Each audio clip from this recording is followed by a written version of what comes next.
और हाथ तो उठा करके जयकारा लगाएंगे और रामदेव वाला भी काम हो जाएगा। बोलिए सद्गुरुदेव की जय, संत समाज की जय, सद्गुरु कबीर साहेब की जय।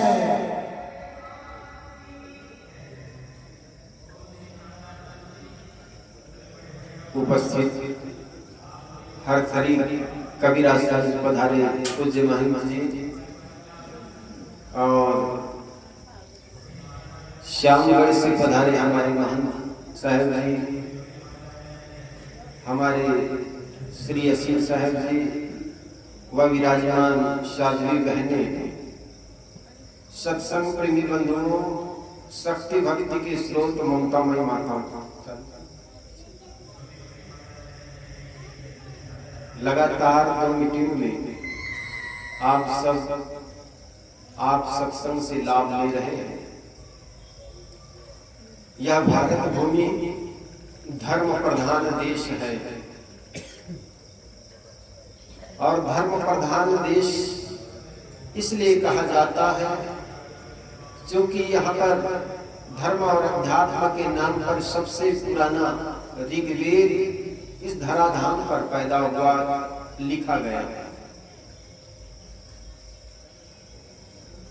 धर्म प्रधान देश में आखिर हमारी धार्मिकता की पहचान क्या है? क्या हमने चोटी रख ली इसलिए धार्मिक हो गए? क्या हमने तिलक लगा लिया इसलिए धार्मिक हो गए? क्या किसी ने दाढ़ी बढ़ा ली इसलिए धार्मिक हो गए? कि खतना रखने मात्र से वो आदमी धार्मिक हो गए? आखिर धार्मिकता का पहचान क्या? आए दिन धर्म के नाम पर इंसान को जब इंसान से बांटोगे तो धर्म कहाँ रह गया? वह धर्म नहीं जो इंसान को इंसान से बांटे, और धर्म वह है जो इंसान को इंसान से जोड़े। लेकिन हमने धर्म के नाम पर इंसान को इंसान से बांटते चले गए। कोई हिंदू बन गए, कोई मुसलमान बन गए, कोई सिख बन गए, कोई ईसाई बन गए। किसी शायर ने सुंदर कहा, मैं हिंदू के घर में जन्मा हिंदू कहलाया, ईसाई के घर में जन्मा ईसाई कहलाया, सिख के घर में जन्मा सिख कहलाया, पर मानव के गर्भ से जन्मा मानव न कहलाया। आज इंसान की पहचान उनकी जाति से हो गई। किसी व्यक्ति का मूल्यांकन हम उसके जाति से करते हैं। ये जाति से करना मनुष्यता का सबसे बड़ा हरास है, मानवता के नाम पर कलंक है। इसलिए किसी व्यक्ति को उनकी जाति से मूल्यांकन मत करो, उनके गुण और कर्मों से करो। सद्गुरु कबीर ने कहा ना, मानुष तेरा गुण बड़ा बड़ा। मनुष्य की पहचान उनके गुणों से होना चाहिए, उनके कर्मों से होना चाहिए, न कि उनकी जाति से। आज इस देश का दुर्भाग्य रहा है, इस देश की वर्ण व्यवस्था, जिनके चलते मोटे काम करने वाला आदमी को हमने छोटा मान लिया और एयर कंडीशन रूम में बैठ करके घंटी हिला करके और भीख मांग कर खाने वाला अपने को बड़ा मान लिया। कैसी व्यवस्था रही जरा सोचो। और इस व्यवस्था में ये भारत देश 5000 वर्षों तक जिया। जिस देश में उत्पादन करने वाला समाज को छोटा मान लिया जाए और उपभोग करने वाला समाज अपने को बड़ा मान ले, उस देश का उन्नति कैसा हो सकता है? एक हल का मुट्ठी पकड़ने वाला किसान, एक मिट्टी से मटका बनाने वाला कुम्हार समाज छोटा हो गया और कुम्हार के बनाए हुए मटका को प्रयोग करने वाला हम बड़े हो गए। ये कोरी समाज जिन्होंने कपास का पता लगा करके कपड़ा बनाया और उस कपड़े को पहन करके हमने गर्मी और ठंडी के अपने शरीर की रक्षा की, वो कपास से कपड़ा बनाने वाला आदमी छोटा और मंदसौर के चौराहे पर उस कपड़े को पहन करके चमकने वाला आदमी बड़ा हो गया। ये तेली समाज जिन्होंने तिलहन का पता लगाया और तिलहन का पता लगा करके तेल निकाला। तेल को हमने पूरी पकवान बनाकर खाए, लेकिन तेली को हमने कहा धकेल, तेली अछूत। कैसा दुर्भाग्य रहा। अरे होना तो ये चाहिए, जो काम करके खाता है उनको बड़ा मानना चाहिए। मेहनत करने वाला अपवित्र कैसे हो गया? एक समान जिन्होंने मैदान पर पड़े चांद को लाकर के दो जोड़ी जूता बनाया, उस जूते बनाने वाले को कहा तुम अछूत। हम उस जूते को पहन करके कंकड़ और कांटा से अपने शरीर की रक्षा की, हम बड़े हो गए। एक समाज जिन्होंने शौचालय और सड़कों पर जाकर के सफाई की, वो छोटा हो गया। और हम सड़क चलते थूकने वाला, टॉयलेट में जाकर गंदा करने वाला, हम बड़े हो गए। जरा सोचो कैसी अवस्था रही। सदगुरु कबीर कहते हैं, संतो देखत जग बौराना, साच कहो तो मारा धावे झूठे जग पतियाना। सदगुरु कबीर कहते हैं, अगर मैं सच्ची बात कहूं तो लोग रूठ जाते, नाराज हो जाते, और नाराज ही नहीं बल्कि मारने के लिए दौड़ते। अगर सत्य बात कहे तो सुनने के लिए कौन तैयार है? जिस भगवान के लिए हम कहते हैं पार ब्रह्म परमेश्वर है, सब कुछ जानता है, और साल साल भर दक्षिण भारत के बालाजी, तिरुपति बालाजी मंदिर में वो घी के नाम पर सुअर की चर्बी और गाय की चर्बी को पता नहीं लगा पाए, वो भगवान कैसा? जरा सोचो, 55 वर्षों तक सुअर की चर्बी को डाला। वो तथाकथित पंडित धीरेन्द्र शास्त्री जो कहते हैं भविष्य की बात हम जान जाते हैं, वो चर्बी चढ़ रहा है 5 वर्षों तक, उसको बता नहीं पाए, और आप चले जाते हो हाथ दिखाने के लिए। ये पंडित लोग जितना समाज को गुमराह किया ना, उतना किसी ने नहीं किया। ये लोग कहते हैं आपके पास क्या है, इस देश में क्या होने वाला है, ये सब जान जाते हैं, लेकिन अपने ही भगवान को ये गाय का चर्बी खिला के रह गए 5 वर्ष, उसको नहीं जान पाए। और घी का चर्बी और गाय का शुद्ध घी को पता लगाने के लिए भी विज्ञान का सहारा लेना पड़ा। जरा सोचिए, हम कहते हैं बड़े धार्मिक हैं, आखिर धार्मिकता का पहचान क्या? केवल हम पंडित के घर में जन्म ले लिए इसलिए पंडित हो गए, ब्राह्मण हो गए, और एक आदमी चमकार के घर में पैदा हो गया, इसी मात्र से वो अछूत हो गए। कैसी हमारी गणित रही। और इसी व्यवस्था के चलते ये देश हजारों वर्षों तक जिया है। एक संत व्यास गद्दी पर बैठ करके प्रवचन दे रहे थे, उधर से एक जाति मार का व्यक्ति आया, उनके मगज में जातिवाद भरा हुआ था। उनके विचार ऐसा था कि व्यास गद्दी पर केवल पंडित का लड़का बैठ सकता। तो वो आया, उन्होंने उस व्यास गद्दी पर बैठे हुए संत से पूछा कौन जाति के हो, क्योंकि इस गद्दी पर बैठने वाला केवल ब्राह्मण होते हैं, तो आप कौन जाति के हो? उस संत ने कहा, एक गाय की ओर इशारा किया, उस गाय को पूछा जी ये कौन सी गाय, कौन सी जाति के? उस पंडित ने कहा ये तो गाय की जाति के जी, तुमको दिखाई नहीं पड़ती। तब उस संत ने कुत्ता की ओर इशारा किया, कुत्ता को इशारा करके कहा ये कौन जाति की है? तब उस पंडित ने कहा ये तो कुत्ते की जाति की जी, क्या आपको दिखाई नहीं पड़ती? तब संत ने कहा यार तुमको मुझे देखकर मोतिया भी हो गई क्या? मैं कैसा दिखता हूँ जी, गधा जैसे या घोड़ा जैसा? मैं आदमी जैसा नहीं दिखता हूँ क्या? हम आदमी को देख करके आदमी की जाति पूछते हैं, ये देश का सबसे बड़ा दुर्भाग्य रहा। किसी भी व्यक्ति को देखो उनकी जाति मत पूछो, उनके गुण कर्मों को देखो, और आदमी गुण कर्मों से महान होता है। इसलिए साहिब कहते हैं किसी भी व्यक्ति का मूल्यांकन उनके गुण कर्म होना चाहिए, न कि उनके जातिवाद। हम रोज गंगा जल और गंगा क्रिया खाने वाला, गंगा के तट पर बैठा हुआ पंडित रोज झूठ बोलता है। जरा सोचो, आखिर धार्मिक कौन है? जो गंगा जल पी करके झूठ बोलने वाला पंडित या शराब पी करके सच बोलने वाला आदमी धार्मिक ज्यादा।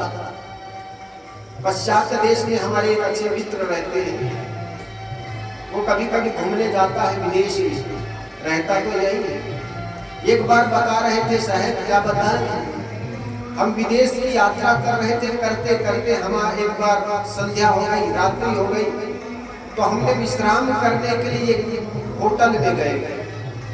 होटल में गए तो उनके सामने पार्किंग था, गाड़ी को हमने पार्किंग में खड़े कर दिए और गाड़ी को पार्किंग करने के बाद अंदर होटल में जाकर विश्राम करने लगे।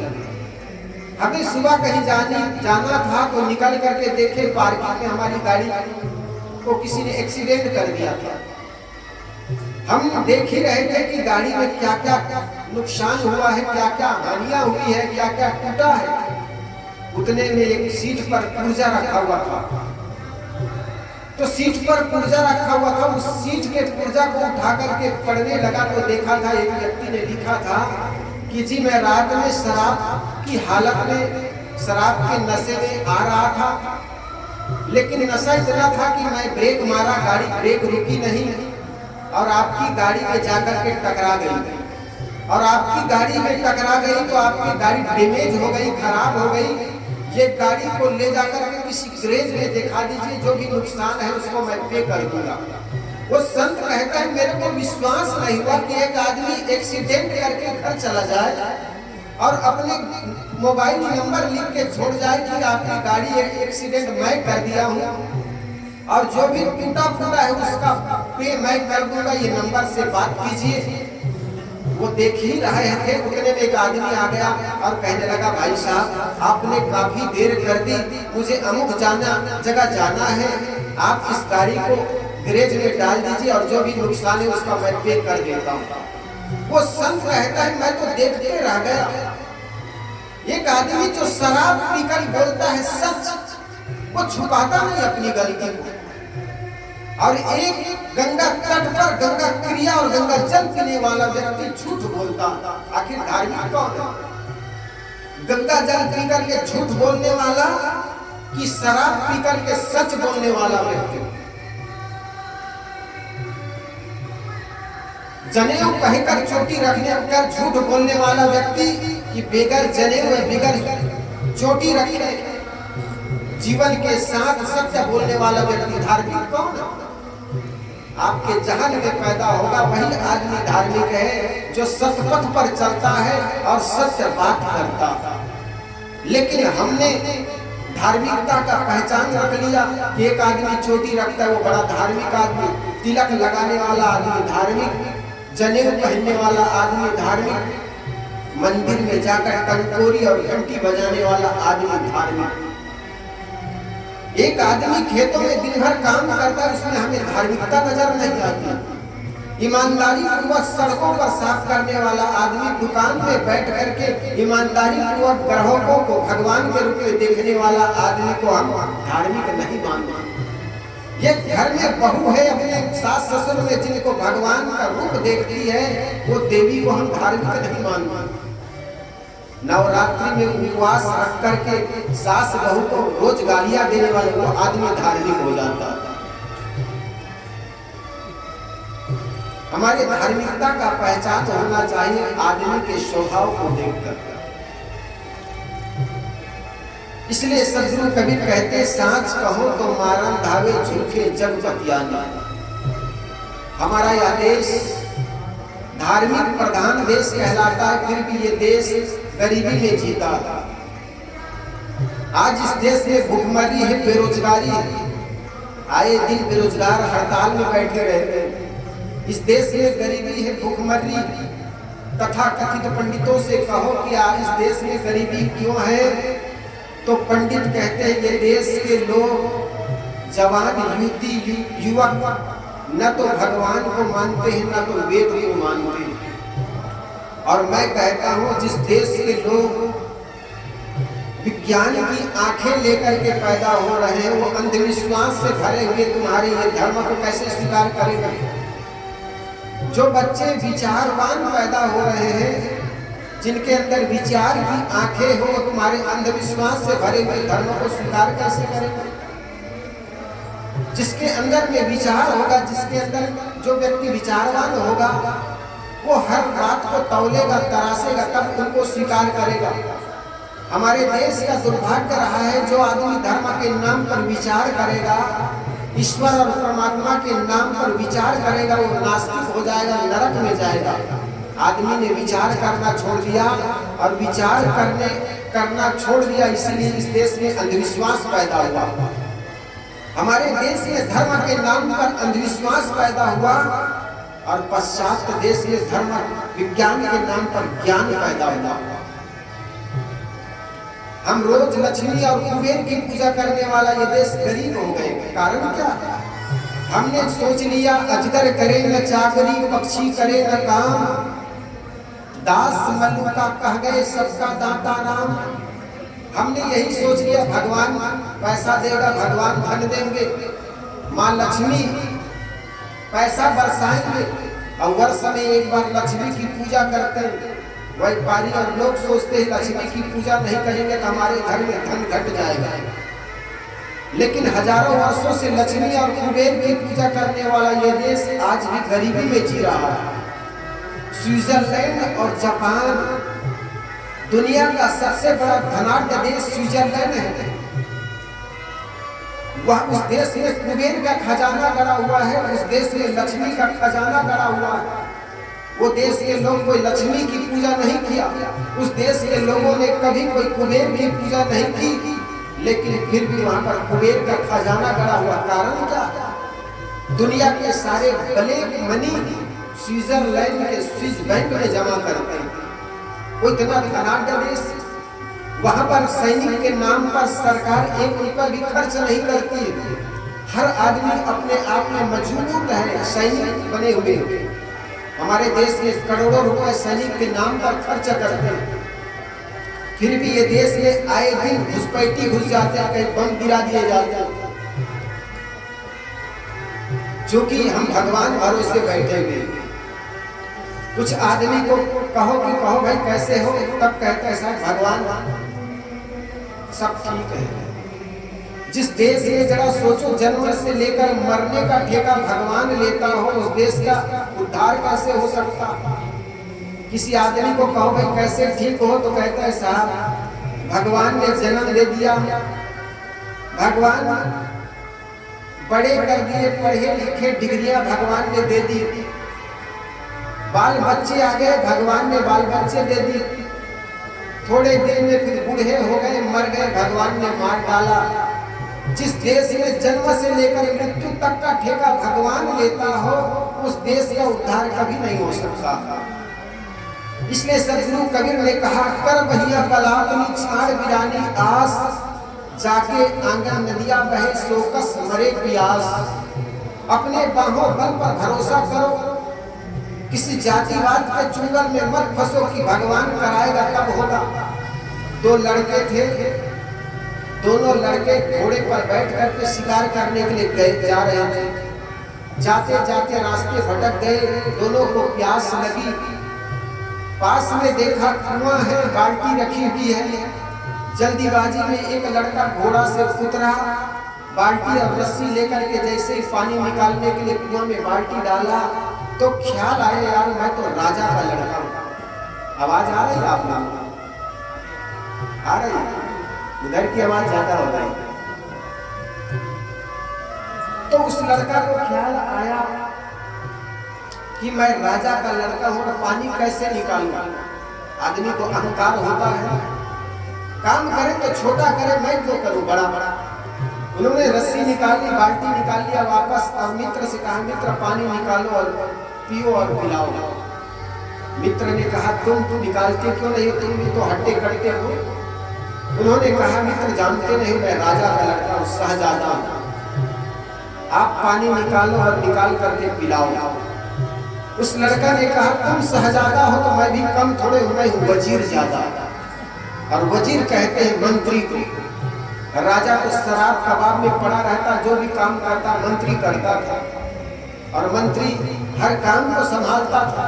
तो आप शहजादा हैं तो मैं भी वजीर ज्यादा हूँ, मंत्री का लड़का, मैं भी आपसे कम नहीं, मैं भी पानी नहीं निकाल सकता हूँ। उतने में दोनों बैठ गए तीसरा व्यक्ति के इंतजार में। उधर से तीसरा आदमी निकला, उससे हाथ मार करके कहा मित्र आओ आओ पानी निकाल करके पियो और पिलाओ। वो तीसरा लड़का आया, आकर के पूछा मित्र क्या आप लोगों ने पानी पी ली? उसमें से एक ने कहा मैं वजीर ज्यादा हूँ, मंत्री का लड़का, ये शहजादा है, दोनों कम नहीं है, दोनों ज्यादा है, अब पानी कौन निकाले? तो तीसरा लड़का ने कहा तुम हो वजीर ज्यादा, यह है शहजादा, तो मैं भी तुम लोगों से कम नहीं, मैं हूँ पीर ज्यादा। पीर कहते हैं गुरु को, और राजा और मंत्री से पीर गुरु बड़े होते हैं। मैं भी पानी कैसे निकालूं? तीनों लड़के वहीं पर बैठ गए, चौथा लड़के की इंतजार करने लगे। एक कोना से एक लड़का निकला घोड़े पर बैठ करके, वो गोल मटोल था, लगता था रोज अखाड़े में जाया करता था। उस लड़का को हाथ मार के बुलाया मित्र आओ आओ, जेठ का महीना है, पानी पियो और पिलाओ। वो लड़का आया, आकर के कहा मित्र क्या तुम लोगों ने पानी पी लिया? उसमें से एक लड़का ने कहा मैं हूँ वजीर ज्यादा, यह शहजादा, यह है पीर ज्यादा, हम तीनों ज्यादा है, कोई कम नहीं, पानी कौन निकाले? तो जो लड़का आया था गोल मटोल, उन्होंने कहा यार सच में कहते तुम ज्यादा हो, तुम तीनों ज्यादा हो, तुम हो पीर ज्यादा, यह है वजीर ज्यादा, यह शहजादा। तो उन्होंने अपने पैर के जूते निकाले और जूते निकाल के कहा मूर्खो, तू है पीर ज्यादा, ये वजीर ज्यादा, ये शहजादा, तो मैं भी तुम लोगों से कम नहीं, मैं हूँ हराम ज्यादा। और तीनों के सिर पर एक एक जूते मार करके कहा मूर्खो पानी निकालो, निकाल करके पियो, अन्यथा प्यासे मरो। जब तक भाग्य और भगवानवाद के भरोसे रहोगे पानी आपके मुख में आ नहीं जाएगा, मेहनत करना पड़ेगा। और जो देश मेहनत किया वो देश आगे बढ़ा है। स्विट्जरलैंड और जापान के देश के लोग वहाँ बच्चे खड़ी का निर्माण करता। हमारे यहाँ तो बच्चे की जब तक शादी ना कर दो तब तक अपने पैर में खड़ा नहीं होता। वो देश के बच्चे अपने कदमों में खड़े होकर के अपना पढ़ाई का भार खर्च उठा लेता। और यही कारण है कि वो देश आगे बढ़ गया धन के नाम पर। हम अपने को धार्मिक कहते कहते केवल जाति नामवाद के नाम पर बांटते चले गए। तो सदगुरु कबीर कहते हैं साच कहो तो मारा धावे झूठे जग कतियाना। अगर सत्य बात कहूं कि ईश्वर कहीं बाहर नहीं, परमात्मा कहीं बाहर नहीं, बल्कि तेरे घट में है, तेरे घट में है, वो सूझत नहीं। गोस्वामी तुलसीदास जी महाराज ने कहा घट में है सूझे नहीं, लानत ऐसे जिंद तुलसी ऐसे, तुलसी यह संसार को भया मोतिया बिन, घट में है सूझे नहीं, लानत ऐसे जिंद। जोगी पड़े वियोग कहे घर दूर है, पास ही बसत हजूर, तू कस चढ़त खजूर है। समस्या कहीं और है, समाधान कहीं और खोज रहे हैं। अपने घट में अपने हृदय में न झांकने के बजाय हम बाहर बाहर देखते चले गए। समस्या हमारे घर में है, लेकिन घूर में पानी डालते चले जा रहे हैं।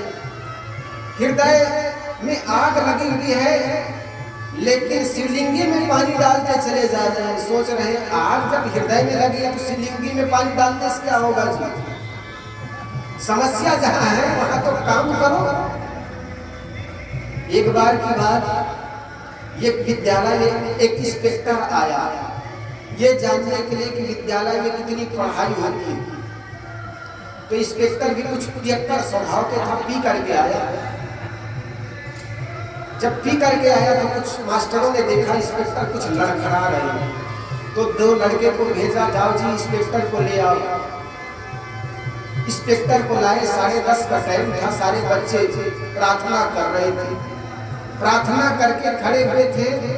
इंस्पेक्टर आया, खड़े होकर के उन लोगों से प्रश्न कर दिया, मेरे बच्चों मैं आप सबसे एक प्रश्न करना चाहता हूँ।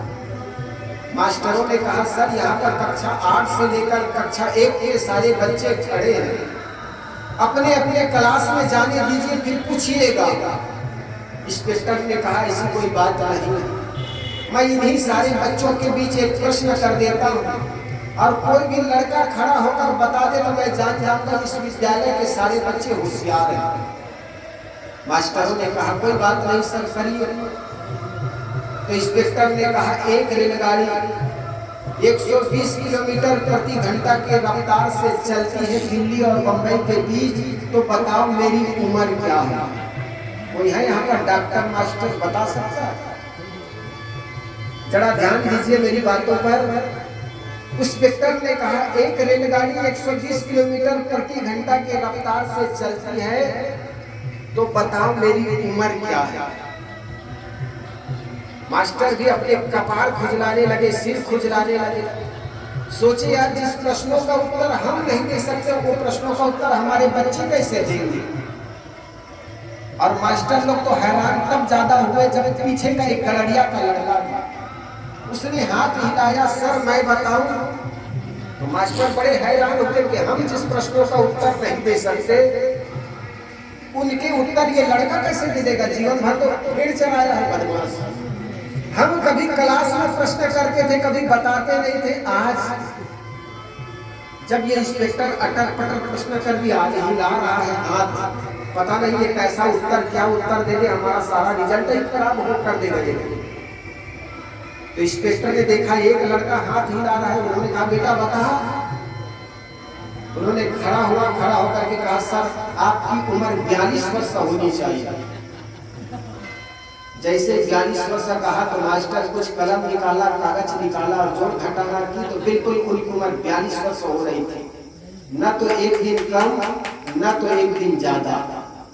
अब तो मास्टर इंस्पेक्टर के भी दिमाग चकराने लगे कि लड़का ने कैसा निकाल लिया, कौन से मेथड का प्रयोग किया?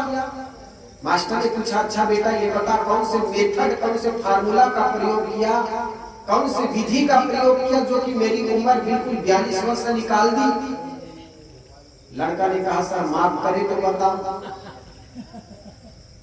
इंस्पेक्टर ने कहा बेटा माफी, इतने बड़े विद्यालय में तुमने अकेला खड़ा होकर उत्तर दे दिया मेरे प्रश्नों का, तुम्हारा माफी है, बोल कौन से फार्मूला का प्रयोग किया? उन्होंने कहा सर मेरे बड़े भाई हाफ पागल है। इंस्पेक्टर ने कहा ये हाफ पागल है होंगे तो कौन सी मेथड प्रयोग किया, कौन से मेथड है जी, कौन से विधि है ये? कह सरकार सुन तो लीजिए। तो इंस्पेक्टर ने कहा बता। उन्होंने कहा सर मेरे बड़े भाई हाफ पागल है, वो 21 वर्ष के हैं, आप पूरे पागल हैं, इसलिए 21 दूनी 42 आपकी उम्र होनी चाहिए। प्रश्न कहीं और, समाधान कहीं और खोज रहे हैं।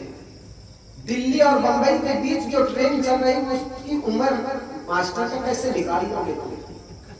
इसी प्रकार आपके हृदय तल पर, आपके गृह में अशांति है, वो कहीं बाहर जाकर पानी डालने से क्या हो जाएगा? इसलिए अगर घर में अशांति है तो आप अपने मनोविकार को निकालिए। मन में जब जब विकार होगा, द्वंद्व होगा, तब तक घर में आप अशांत रहेंगे। जिस घर में माता पिता के साथ आप रहते उनमें भगवान का स्वरूप दिखिए, और जिस व्यक्ति में घर में रहे माँ बाप में भगवान का दर्शन नहीं होता, वो हजारों तीर्थ कर आइए, आपको कहीं पर भगवान का दर्शन नहीं हो सकता। इसलिए जहां रह रहे हो वहां के बड़े बुजुर्गों का आदर करना सीखिए, वहां के बड़े बुजुर्गों का सम्मान कीजिए। तो निश्चित जानिए जिस घर में बड़े बुजुर्गों का आदर होगा, सम्मान होगा ना, वही घर स्वर्ग होगा। तो हम जिस घर में रहते हैं और जहां पर रहते हैं उन लोगों के साथ सुंदर बर्ताव। मैं नहीं कहता उनकी पूजा करो, लेकिन उनकी आवश्यकताओं को भी तो देखो। जिस घर में माँ बाप हवा दवा के लिए तरस रहा हो, वो आदमी जाकर के मंदिर में पूजा करते रहे, भले वो पंडित और पुजारी कहलाए, लेकिन उसको नरक में जाने के लिए कोई रोक नहीं सकता। इसलिए जहां रह रहे हो वहां के बड़े बुजुर्गों का आदर हो, सम्मान हो, और जिस घर में आदर हो, सम्मान हो, वही घर धार्मिक कहलाता। तो हजारों वर्षों से हम लक्ष्मी और कुबेर का पूजा करने वाला ये देश आज भी गरीबी में जी रहा है। कारण क्या है? क्योंकि हमने सोच लिया कि लक्ष्मी और कुबेर की पूजा करेंगे हमारे घर में धन बरसेगा। तो जापान के लोग कौन से लक्ष्मी और कौन से कुबेर की पूजा की, जरा सोचे। वहां कभी कोई लक्ष्मी की पूजा नहीं हुई, कभी कुबेर की पूजा नहीं हुई। उस देश के लोगों ने श्रम किया, मेहनत किया और उस देश की धरती में धन का खजाना गड़ा हुआ। मोदी साहब को धन की जब आवश्यकता पड़ी, गुजरात में बुलेट ट्रेन चलाने की बारी आई तो जापान के पास जाकर के लोन लेना पड़ा। किसी लक्ष्मी के पास जाकर नहीं कहा, ये लक्ष्मी मेरे को धन दे दीजिए, बुलेट ट्रेन चलानी है। जब हमें युद्ध की बारी आई, लड़ने की बारी आई लड़ाकू विमान के लिए, तो विदेश में जाकर के हमने डील किया, खरीदा। हमने किसी शक्ति के देवी दुर्गा के पास नहीं गए कि कोई हथियार दे दीजिए, हम दुश्मन से लड़ रहे। वो जाकर के विदेश में जाकर के विदेश के पास से लड़ाकू विमान खरीदे। हम विज्ञान के क्षेत्र में पिछड़ क्यों गए? क्योंकि हमने सदियों से यही कहते चले गए, अजगर करे न चाकरी, पक्षी करे न काम, दास मल्लुका कह गए सबका दाता राम। जिस भगवान ने चोच दिया है वो दाना भी देगा। हम खाली बैठ गए और भगवान और भाग्य के भरोसे बैठने के चलते ये देश का सबसे बड़ी हानि हुई। ये देश गरीबी में जी रहा। इसलिए मेरे मित्रों, खूब मेहनत करो, पुरुषार्थ करो और पुरुषार्थ करने वाला व्यक्ति सदा आगे बढ़ता। कभी किसी भगवान किसी भगवती के भरोसे मत बैठो, मेहनत करो और मेहनत करने वाला समाज सदा आगे बढ़ा है। मैं भी चाहता हूं हर व्यक्ति के पास अपना सुंदर जीवन बना सके, इतने सबके पास धन हो। और इसके लिए जल्दी ही मेहनत करना। सद्गुरु कबीर ने कहा, कर भैया बल आपनी छाड़ गिरानी आस, जाके आंगन नदिया बहे सोकस मरे प्यास। साहब कहते जिसके आंगन में नदियां बहती हो वो आदमी प्यासा कैसे मर सकता है? लेकिन हो यही रहा। आज आदमी श्रमशील नहीं है, काम नहीं करना चाहता, आलसी और निकम्मे बने बैठा है भगवान के भरोसे। इसलिए किसी भगवान के भरोसे मत बैठो, मेहनत करो और मेहनत करने वाला आदमी आगे बढ़ता है। सद्गुरु कबीर की बहुत सी बातें हैं। आपके क्षेत्र में काफी संत लोग आते जाते रहते हैं। सद्गुरु कबीर के विचारों का वर्षा बराबर होती रहती है। मैं भी आप लोगों के समक्ष सद्गुरु कबीर के कुछ विचारों को रखने का प्रयास किया।